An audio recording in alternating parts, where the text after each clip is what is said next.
بسم اللہ الرحمن الرحیم. ناظرین کرام السلام علیکم. پروگرام ہے ضابطۂ حیات اور میں ہوں زنیرہ اظہر.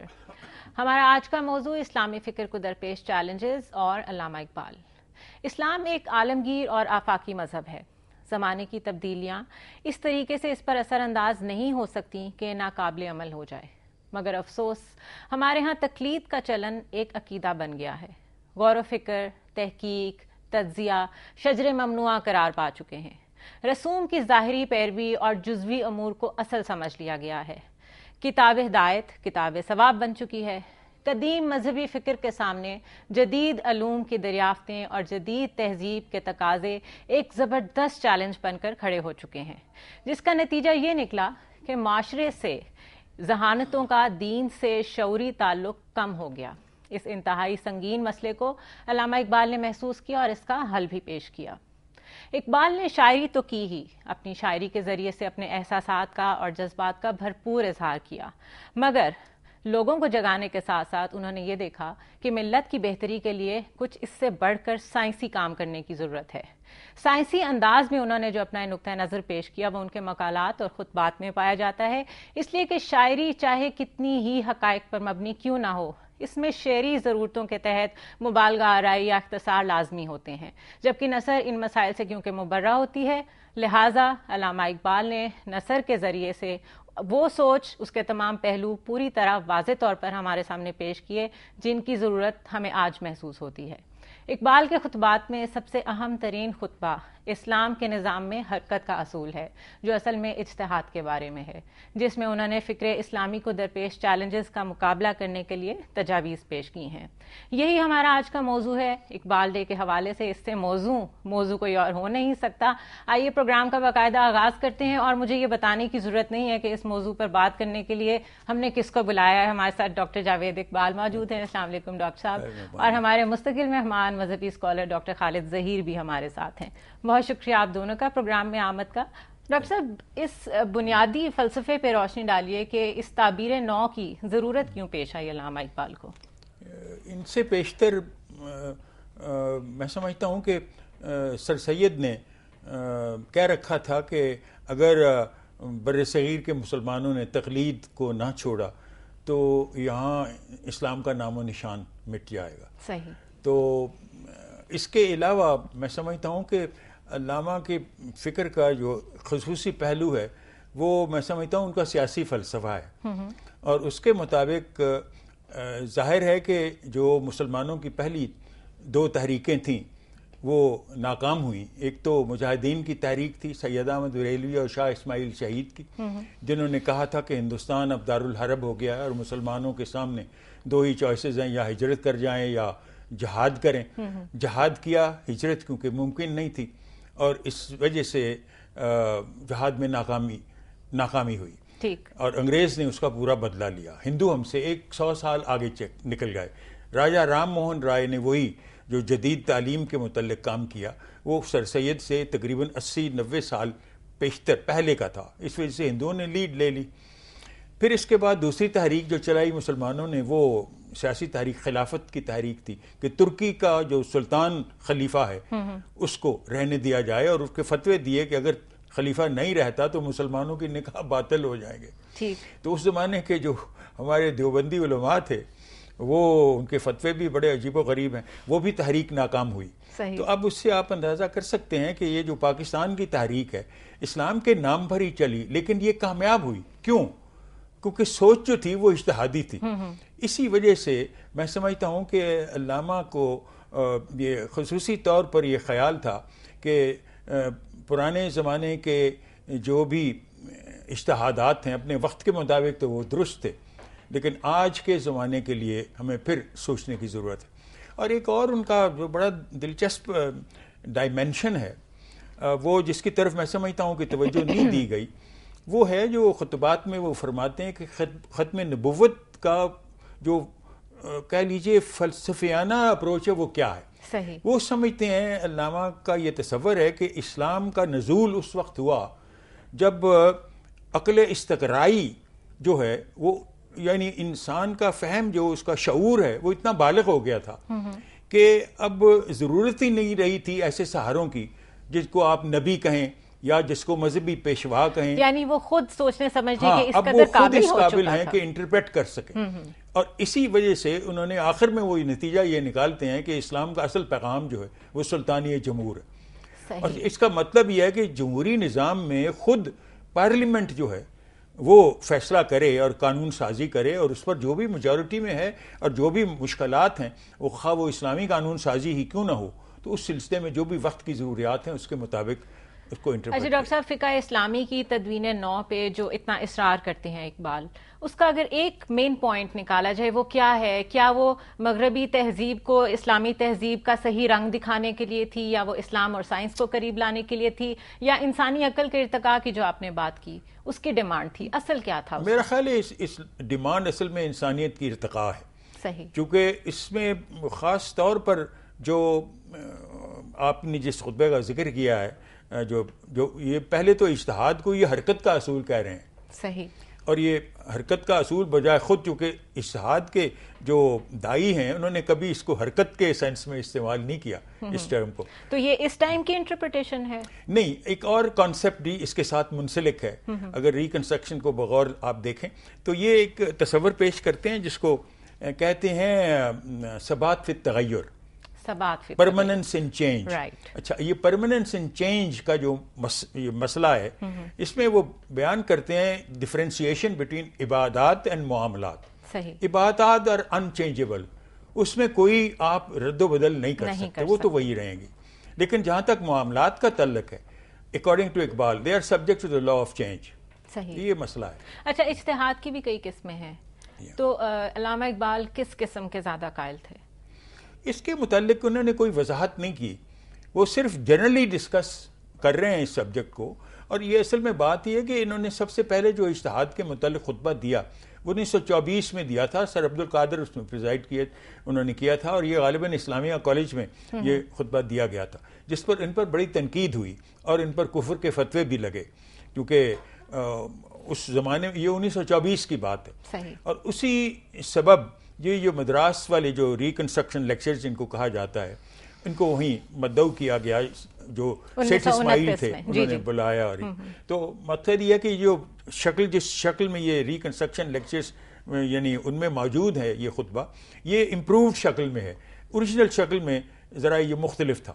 لیکن حقیقت یہ ہے کہ اس میں اقبال نے بیان نہیں کیا، انہوں نے اس مقصد کا اظہار کیا ہے کہ اجتہاد کے یہ مطلب ان کی زندگی کی ایک آخری خواہش تھی کہ اجتہاد پر کتاب لکھی جائے، اور یہ نواب بھوپال سے ان کا وعدہ تھا. اس کے سائناپسس بھی لکھے گئے تھے، لیکن موت نے ان کو اجازت نہیں دی کہ اس کی تکمیل ہو سکے. وہ اجتہاد کی ہسٹری لکھنا چاہتے تھے اور شروع کرنا چاہتے تھے رسول اللہ کے زمانے سے، کیونکہ اسی زمانے سے اجتہاد کا عمل جب معاذ کو انہوں نے گورنر مقرر کیا تو اسی وقت شروع ہو گیا. بالکل صحیح ہے. ناظرین، اجتہاد کا بہت امپورٹنٹ ٹاپک، ہم اس پوائنٹ تک پہنچ گئے ہیں. اس بارے میں ڈاکٹر خالد ظہیر کی ہم رائے لیں گے، لیکن ایک چھوٹے سے بریک کے بعد.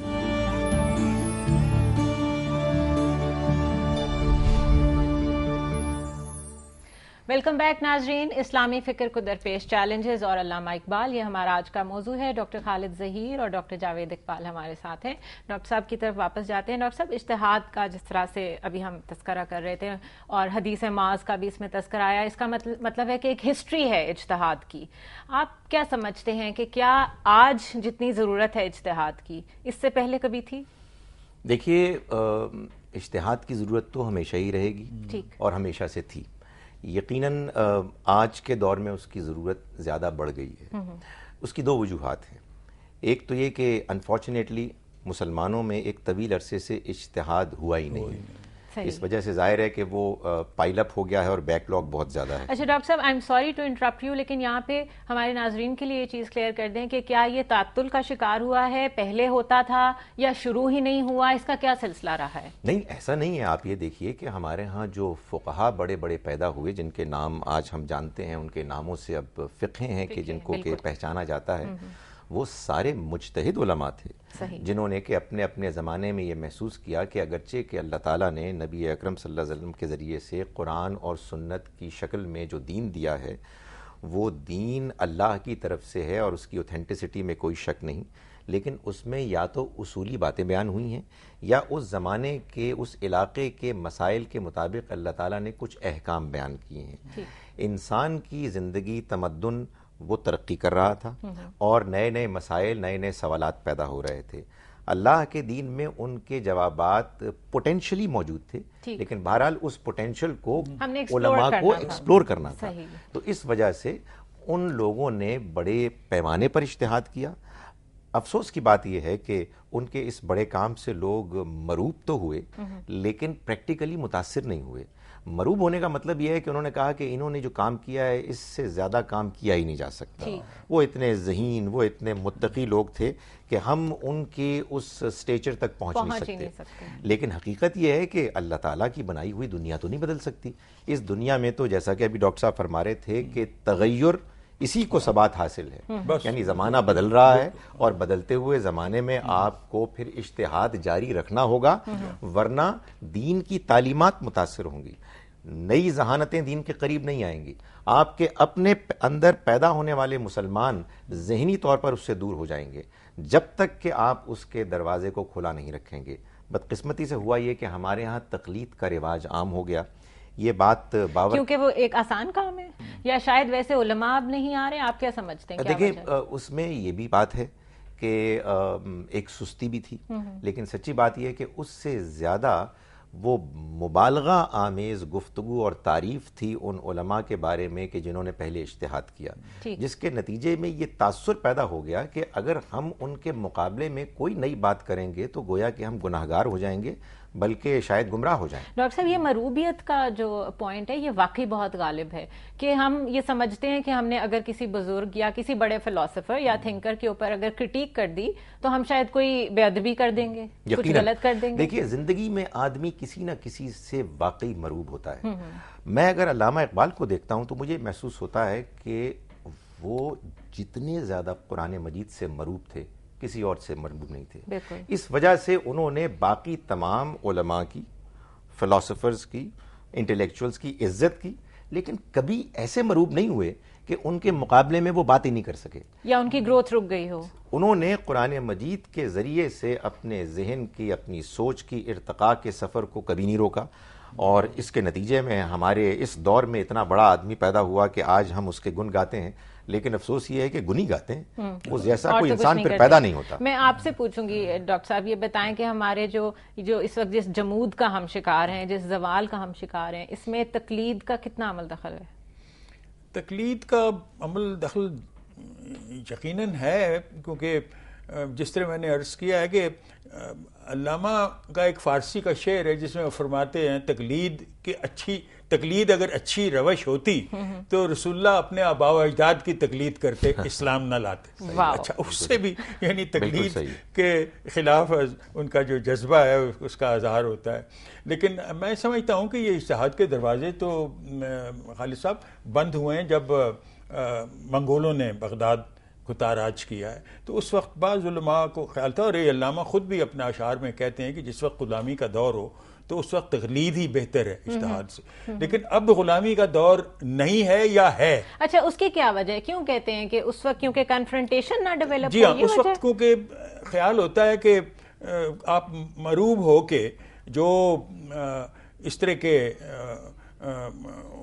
غلامانہ ذہنیت کی جس وقت صورت ہوتی ہے تو اس وقت بہتر یہی ہے کہ تحفظ کے لیے ان نظریات کو یا ان قوانین کو تو اس وقت تقلید کی جائے. لیکن یہ ایک سوچ ہے, اور میں سمجھتا ہوں کہ علامہ کا یہ خطبہ بھی اپنے زمانے میں بہت ہی, میں سمجھتا ہوں ایک انقلابی قسم کی سوچ تھی. اس کے تحت یہ خطبہ, اس میں بھی بڑے محتاط ہیں یہ, بلکہ میں سمجھتا ہوں کہ اس کو آج کی نسل اگر ان کو پڑھنے پر غور کرے, جیسے میں نے ایک مثال آپ کو سامنے ابھی پیش کی تھی جس میں یہ ایک ترکی شاعر ہے ضیاء گوپلک, اس نے اسلامی جو قانون ہے انہیریٹنس کا, وراثت کا, اس پر تبصرہ کرتے ہوئے کہا تھا کہ میری بہن کو آدھا حصہ ملتا ہے, یہ کیا انصاف ہے وغیرہ وغیرہ. تو علامہ نے اس کو ڈیفینڈ کیا ہوا ہے کہ بہن کا جو آدھا حصہ ہے وہ پورا ہو جاتا ہے، کیونکہ کفاف کی ذمہ داری اس کے شوہر پر ہوتی ہے. وہ ماں سے بھی انہیرٹ کرتی ہے، باپ سے بھی کرتی ہے، سب سے کرتی ہے، شوہر سے بھی کرتی ہے. تو اس طرح یعنی یہ تخیل پیش کیا تھا. بعض ویسٹرنرز جو ان کے کریٹکس ہیں، مثلا اسمتھ نے ان پر تبصرہ یہ کیا ہوا ہے اسی باب پر کہ علامہ نے اس کے متعلق کھل کے اظہار نہیں کیا. اور ان کی ایک فرانسیسی ان کی مترجم ہے میڈم ایوا میرووچ، جو مسلمان ہو گئیں اور ان کا نام ہوا میرووچ ہے. تو اس خاتون نے مجھ سے یہ سوال کونیا میں کیا تھا کہ فرض کیجئے یہ سارا اقبال کا جو تصور خاتون کی یعنی اکائی ہونا، برابر ہونا اپنے بھائی کے، اسی طرز پہ سوچا جا سکتا ہے جب وہ شادی کر لے. تو فرض کیجئے اس کی شادی نہیں ہوتی تو کیا وہ پورا شیئر کلیم کر سکتی ہے کہ نہیں؟ تو میں نے اپنے کولیگ سے پوچھا تو وہ کہنے لگے کہ جی ہم تو ذمہ داری ان کے بھائیوں پر ڈالیں گے اگر کوئی ہیں کہ وہ اس کے کفاف کے ذمہ دار ہیں بہن کے. لیکن انڈر وٹ لا؟ تو ایسا کوئی قانون نہیں. تو اس کے متعلق اس نے ایسا سوال اٹھایا. یہ مغربی ذہنیت جو ہے نا، یہ سوال اٹھانے میں ہمیشہ دے اسٹارٹ ود ڈاؤٹ. تو سوال اٹھانے میں یعنی بلکہ ان کی جو سوچ ہے وہ ہیزیٹیٹ نہیں کرتے. ہاں. ابن تیمیہ سے لے کر وہابی تحریک تک جو اجتہاد ہوا اس کو علامہ اقبال کس نظر سے دیکھتے ہیں؟ یہ ہمارا نیکسٹ کویسچن ہوگا، but it's time for a short break.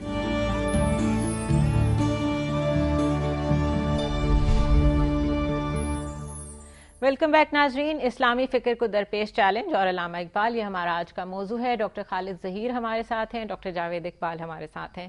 Doctor Javed Iqbal, آپ سے میں یہ پوچھنا چاہوں گی کہ ابن تیمیہ سے لے کر وہابی تحریک تک جتنا اجتہاد ہوا وہ اقبال کی نظر میں کیسا اجتہاد تھا؟ میرا خیال ہے علامہ ابن تیمیہ کو بہت اہمیت دیتے ہیں، بلکہ میں سمجھتا ہوں کہ وہ چاہتے تھے کہ ان کی نظریات کو صحیح طور پر سمجھنے کی کوشش کی جائے. کیونکہ جس طرح عبد الوہاب نے یا وہابیت نے اس کو ڈپکٹ کیا ہے، اس سے وہ جو ایکچولی جو شخصیت تھی، ان کا جو تصور ہے وہ بالکل مختلف تھا. اور اس سلسلے میں بھی علامہ کی انسپریشن ہی ابن تیمیہ تھے اس پرپس کے لیے، اور ان کو بہت اہمیت دیتے ہیں.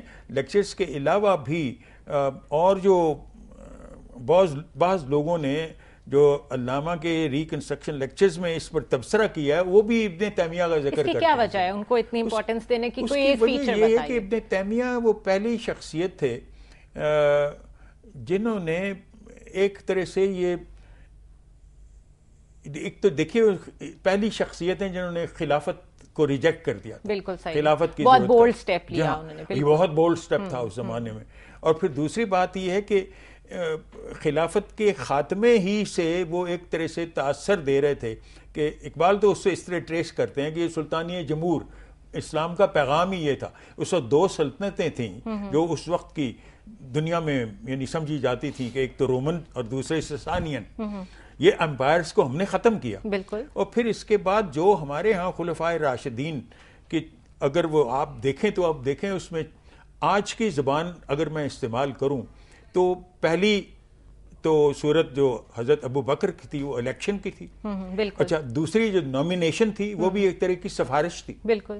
اور تیسری الیکٹورل کالج تھا اور چوتھی حضرت علی کے زمانے میں ریفرینڈم تھا. تو آپ دیکھیں یہی چار بیسز آج تک چلی یہی بیسز آ سکتے ہیں. اب یہی جمہوریت کا تصور ہے.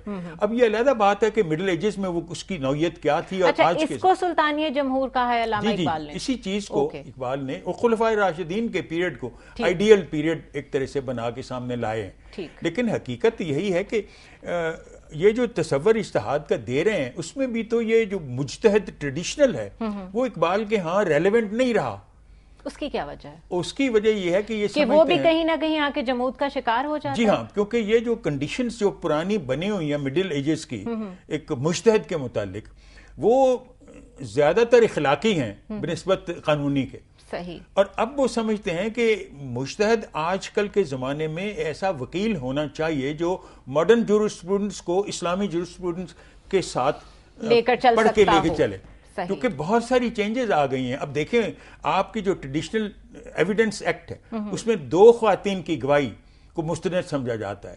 آج کے زمانے میں آپ کی پرائم منسٹر عورت ہو جاتی ہے بالکل. تو کیا وہ گواہ دینے کے قابل نہیں ہے؟ اس وجہ سے وہ سمجھتے ہیں کہ آج کا جو مجتہد ہے وہ ہی is supposed to be an advocate. Doctor Khalid Zaheer, آپ سے میں پوچھوں گی کہ آج کے مجتہد کے کردار پہ ڈاکٹر جاوید اقبال جس طرح کی روشنی ڈال رہے ہیں، ہم اس طرح کے اجتہادی علماء کیوں نہیں پیدا کر سک رہے، یا کس طرح پیدا کریں جو کہ ہمارے معاملات میں ہمیں صحیح گائیڈ کر سکے؟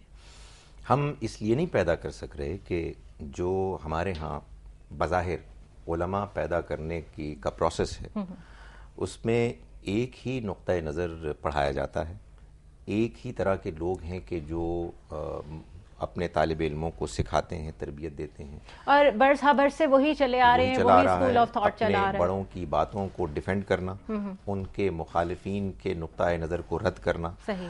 آپ کے اندر اگر اجتہادی بصیرت پیدا ہوگی تو اسی صورت میں پیدا ہو سکتی ہے نا کہ آپ قرآن کو براہ راست سمجھیں اور ایسے سمجھیں کہ گویا کہ جیسا کہ علامہ اقبال نے کہا ہے کہ آپ کے اوپر نازل ہو، آپ اس پر ایمان لائیں ایسے کہ آپ کو یہ بات سمجھ میں آ گئی ہے کہ یہ اللہ کا کلام ہے اور آپ دل و جان سے اس کو مانتے ہیں.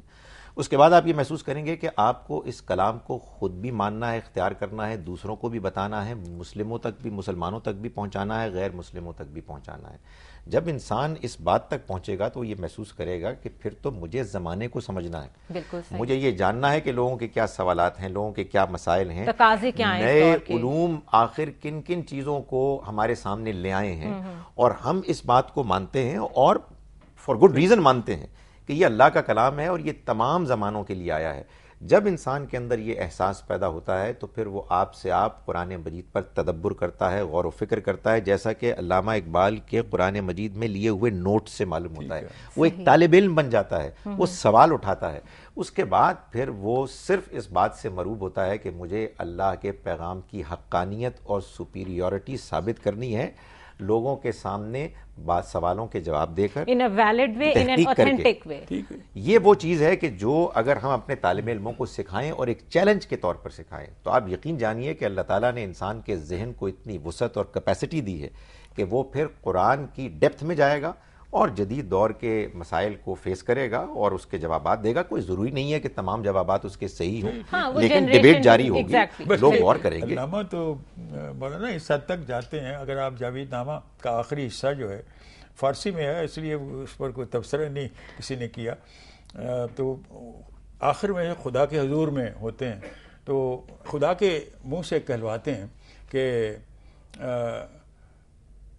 خدا و تعالیٰ فرماتے ہیں ان کو کہ ہماری نگاہ میں جو مسلمان خلاق نہیں اس نے ہمارے جمال میں سے اپنا نصیب نہیں لیا، ہمارے جمال میں سے اپنا حصہ نہیں لیا، وہ صحیح معنوں میں کافر اور زندیق ہے.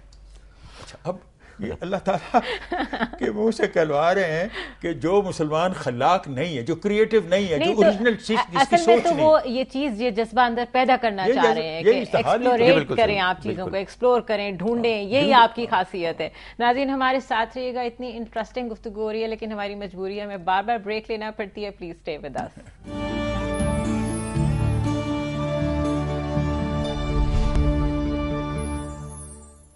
ویلکم بیک ناظرین، ضابطہ حیات میں ایک دفعہ پھر خوش آمدید. گفتگو کا سلسلہ جلد از جلد شروع کرتے ہیں کیونکہ ٹائم ہمارے پاس کم ہے اور باتیں بہت ساری ہیں دونوں ڈاکٹر صاحبان سے کرنے کے لیے. ڈاکٹر جاوید اقبال، کیا اگر اجتہاد کرنا اتنا ضروری ہے، تنقید کرنا، سوال اٹھانا اتنا ضروری ہے، تو کیا اقبال کے آئیڈیلز کو، اقبال کے آئیڈیاز کو بھی تنقیدی نظر سے دیکھا جانا چاہیے؟ کیوں نہیں، بلکہ وہ تو خود کہتے ہیں کہ میرے سے بہتر آئیڈیاز جو ہیں وہ آگے آئیں گے اور میں حرف آخر نہیں ہوں. اور اسی وجہ سے وہ انکریج کرنا چاہتے ہیں نوجوانوں کو کہ وہ جو بھی سوچیں اوریجنلی سوچیں اور کوشش کریں اوریجنل سوچ کی. اور اس کا مطلب یہ ہے کہ ہر معاملے پر آپ غور و فکر کریں. اجتہاد کا مطلب صرف یہی نہیں کہ قانون سازی کے معاملے میں آپ کوئی آگے قدم اٹھائیں، اس کا مطلب یہ ہے کہ آپ کی ساری زندگی ہی اس پروسیس میں گزرے، لرننگ، ری لرننگ. صحیح. ڈاکٹر صاحب، آپ کو کیا لگتا ہے کہ جو اس وقت ہماری پارلیمنٹ ہے، اگر اس کی سوچ مجتہد کی سوچ ہو جائے تو ہمارے زیادہ سے زیادہ مسائل حل نہ ہو جائیں؟ دیکھیں، یہ پرابلی ہم اپنے پارلیمنٹ کے ممبر سے بہت زیادہ توقع کر رہے ہیں. وہ ہوتے ہیں عام لوگوں کے نمائندے، ان کو ان کی خدمت کرنی ہوتی ہے، ان کو دیانتدار ہونا چاہیے، سمجھدار ہونا چاہیے. باقی ہمارے علماء جو اجتہاد کر کے ان کے سامنے آراء پیش کرتے ہیں، ظاہر ہے ان کو دلائل کے ساتھ پیش کرنی چاہیے، اور پھر پارلیمنٹیرینز کو ان کی آراء کو ان کے دلائل کے ساتھ سن کے یہ فیصلہ کرنا چاہیے کہ کس کی بات ان کے نزدیک زیادہ وزنی اور صحیح ہے. اگر اس میں ہمارے بعض پارلیمنٹیرینز دین کا علم بھی رکھتے ہوں تو بہت اچھی بات ہے، یعنی ایک یہ بونس خوبی ہوگی. علامہ کی جو تجویز ہے وہ تو یہی ہے کہ پارلیمنٹ اجتہاد کرے، اور وہ چاہتے ہیں کہ اس میں الیکٹ ہو کے ایسے وکلاء آئیں جو کہ کمپیریٹیو اسٹڈی جنہوں نے کی ہو ماڈرن جورسپروڈنس کی ود اسلامک جورسپروڈنس، اس قسم کے لوگ الیکٹ ہو کے آئیں، اور پھر وہ ایک طرح سے گائیڈ کریں باقی ممبروں کو کہ آپ نے جو قانون سازی جو کرنی ہے اس کو کس طرح کیا. لیکن ڈاکٹر صاحب انتہائی خوبصورت سوچ کے ساتھ مجھے انتہائی افسوس کے ساتھ کہنا پڑ رہا ہے کہ آپ کو یہ دور دور تک کہیں ممکن نظر آتا ہے؟ نہیں، اب فی الحال تو نہیں. اگر ایسا ہو سکتا تو اب تک یقینی ہو گیا ہوتا. جس وقت یہ کانسٹیٹیوشن بنی ہے 1956 کی کانسٹیٹیوشن چودھری محمد علی کے زمانے میں، اس وقت بھی یہ سوال اٹھا تھا کہ ایک علماء کا بورڈ پارلیمنٹ کے اندر رکھا جائے، جیسے اقبال کی تجویز تھی کہ وقتی طور پر علماء کا بورڈ رکھا جائے. اور اس کے بعد انہوں نے کرٹیسائز کیا تھا، جو کہ اس زمانے میں شاہ ایران کے زمانے میں ایران میں جو تصور تھا نائبین امام کا، وہ سمجھتے تھے کہ یہ تھیوکریٹک قسم کا تصور ہے. اگر فرض کیجئے وہ آج کمنٹ کرتے طالبان کے اسلام کے ماڈل کو، تو وہ اس کو بھی کرٹیسائز کرتے کہ یہ سنی فارم آف تھیوکریسی ہے یا شیعہ فارم آف تھیوکریسی، جو دونوں اقبال اور جناح ریجیکٹ کرتے ہیں. صحیح. اس وجہ سے ہر طرح کی تھیوکریسی کو اقبال اور جناح ریجیکٹ کرتے ہیں. ہاں، دونوں کا ویو پوائنٹ ایک ہی ہے، لیکن یہ تھیوکریٹک ویو پوائنٹ سے علیحدہ ہو کے یہ جو تصور اقبال کا تھا کہ فار ٹیمپریری پرپزز علماء کا ایک بورڈ پارلیمنٹ کے اندر ہو، تو یہ سمجھا گیا تھا کہ یہ امپریکٹیکل ہوگا. لہٰذا وہ اسلامک ایڈوائزری کاؤنسل کی تجویز پیش کی گئی، جو کہ بن گئی، اب بھی ہے آپ کی کانسٹیٹیوشن میں. لیکن وہ اپیرنٹلی اس کی جو ریکمنڈیشنز ہوتی ہیں اس کو کوئی دنائی نہیں سمجھتا. ابھی ریکمنڈیشن وہاں پہ جو لیٹسٹ انہوں نے کی ہوئی ہے، جو پارلیمنٹ کا پڑی ہوئی ہے، وہ یہ ہے کہ خلا کے بنیاد پر تنسیخ نکاح کو طلاق کے برابر کر دیا جائے. وہ ابھی تک اس پر قانون سازی نہیں ہو سکی. تو یہ تو ایک گیپ ہے. آپ نے بالکل ٹھیک کہا کہ جو پارلیمنٹ میں لوگ بیٹھے ہیں وہ تو نمائندگان ہیں، انہوں نے تو جانے حلقوں میں جا کے لوگوں کی خدمتیں کرنی ہیں، ان کے چھوٹے چھوٹے مسئلے خدمت بھی نہیں کرتے. وہ تو چلیں اب ایک اور ٹاپک شروع ہو جائے گا ڈاکٹر صاحب. لیکن یہ بتائیے کہ یہ گیپ کس طرح فل ہوگا، آپ کی کیا رائے ہے؟ دیکھیے، بات یہ ہے کہ اس میں ہمیں اپنے تعلیم کے نظام میں ایسی امپروومنٹس کرنی ہوں گی کہ جس کے نتیجے میں ہمارے ہاں وہ لوگ کہ جو بظاہر سیکولر علوم پڑھتے ہیں وہ بھی، اور وہ لوگ کہ جو دینی علوم پڑھتے ہیں وہ بھی، ایک تو اپنے اندر مجتہدانہ بصیرت رکھیں، کریٹیکل تھنکنگ ہو، چیزوں پر کویسچن کریں، جو بات مانیں اس کو پہلے سمجھیں. اور دینی علوم جب پڑھائے جائیں تو یہ بالکل لازم کر دیا جائے کہ وہ ایک فل فلیج یونیورسٹی کا حصہ ہوں، نہ کہ الگ تھلگ آپ ایک آئسولیٹڈ جگہ پر ایک ایسا مدرسہ قائم کر دیں کہ جو دنیا سے کٹا ہوا ہو، اور اس میں ایک ہی طرح کی فکر، ایک ہی طرح کے سوچنے کے انداز، ایک ہی طرح کا لباس، ایک ہی طرح کی شخصیتیں ہیں جو نظر آ رہی ہوں. اس کے نتیجے میں آپ یقین جانیے کہ ان لوگوں کے اندر اتنی نیرو مائنڈڈنس اور تعصب پیدا ہو جاتا ہے کہ وہ یہ سمجھتے ہیں کہ وہ دوسروں سے ڈفرینٹ ہیں، وہ کہ جن کے اور دوسرے لوگوں کے درمیان پھر کمیونیکیشن نہیں رہتا، اور اس کے نتیجے میں وہ مسائل پیدا ہوتے ہیں کہ جن سے آج کل ہم دوچار ہیں. ضروری ہے کہ ہم اس کو ختم کریں اور ہم ایک ایسا نظام تعلیم برپا کریں کہ جس میں ہم دینی علماء پیدا کریں، جیسے کہ ہم سائنٹسٹ پیدا کرتے ہیں، ہم ڈاکٹرز پیدا کرتے ہیں، ہم انجینئرز پیدا کرتے ہیں، اسی نظام کا وہ حصہ بنے، ڈائیورسٹی ہو جس میں، اس ڈائیورسٹی میں وہ ان طالب علموں کے ساتھ بیٹھیں کہ جو کیمسٹری پڑھ رہے ہیں، فزکس پڑھ رہے ہیں، اور یہ لوگ بھی پڑھیں کچھ نہ کچھ اس طرح کے علوم. یہ بھی اقبال کے ہی نظریات ہیں کہ اس طرح کی تعلیم کا نصاب ہونا چاہیے. اور میں سمجھتا ہوں کہ آپ اگر لاء کالج میں، لاء کالجز جو ہمارے اتنے سارے ہیں اس وقت پاکستان میں، ان میں آج تک Islamic jurisprudence as comparative study with modern jurisprudence یہ سبجیکٹ پیپر ہے ہی نہیں، بلکہ LLM میں بھی یہ پیپر نہیں ہے. نہیں، اس کو تو لازمی ہونا چاہیے، پیپر نہ ہونا تو خیر انتہا ہی ہے. کمپیریٹیو اسٹڈی کے بغیر آپ بات سمجھ کیسے سکتے ہیں؟ صحیح بات. پھر تو ایک ون سائیڈڈ ایک وہ ہے انفارمیشن کی ٹریفک. ایک دفعہ پھر ہم بریک لے رہے ہیں، اسٹے ود اس.